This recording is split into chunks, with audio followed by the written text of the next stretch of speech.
Your brain is organized to reflect everything you know in your life. Your brain is a record of the past. It's an artifact of everything you've learned and experienced at this moment. Feelings and emotions are the end product of past experiences, and we can remember experiences better because we remember how they feel.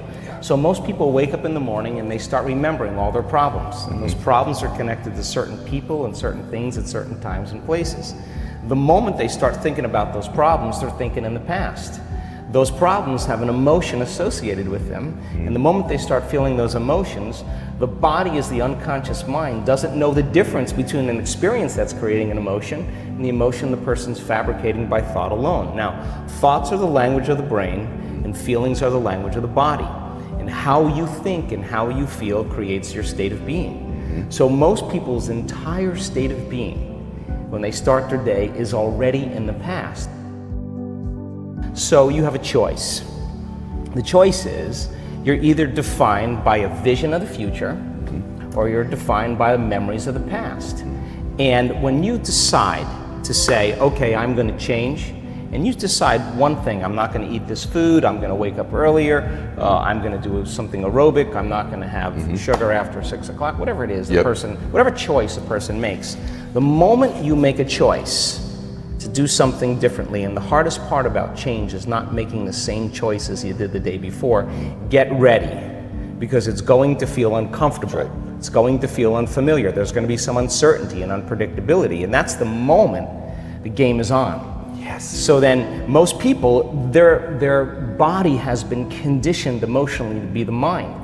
So now the body says, wow, I'd rather hang on to my guilt than take a chance and possibility. I'd rather live in fear than trust in the unknown. So once the person feels uncomfortable, the body goes, whoa, wait a second, we're out of the program here, and body starts influencing the mind. That's right. So it says, start tomorrow, you'll never change, you don't have the money to do this, you're not good enough, your mother told you were this, your father's fault, it's your ex's fault, you know, all of the voices that come up. Now here's the deal, if you respond to those voices, those same thoughts as if they're true, by the way, they're always going on behind the scenes of your awareness, but now they're amplified because you're outside your comfort zone.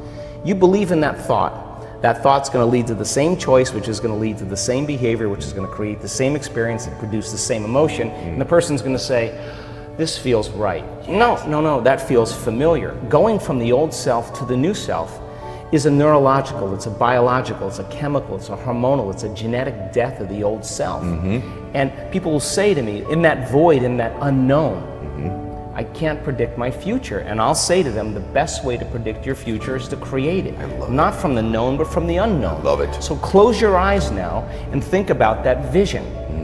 Once you start thinking about that vision of your future, you're activating the creative centers in your brain.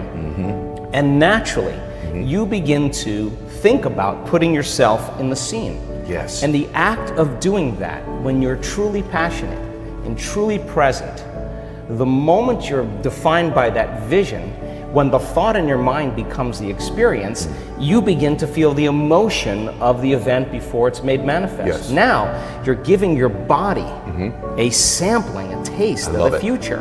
And now, if a thought and a feeling create a new state of being, you're combining a clear intention with an elevated emotion, and now you're beginning to change your biology, and you're seeing a whole new landscape that you could never see before, because you're no longer viewing your future through the lens of the past. I love this. Now, this requires then something really specific, because most people will wait for their wealth to feel abundance. They'll wait for their success to feel empowered. They'll wait for their new relationship to feel loved. They'll get all these things when. Yes. So think about that. The absence of getting those things causes people to live in lack their entire life. That's right.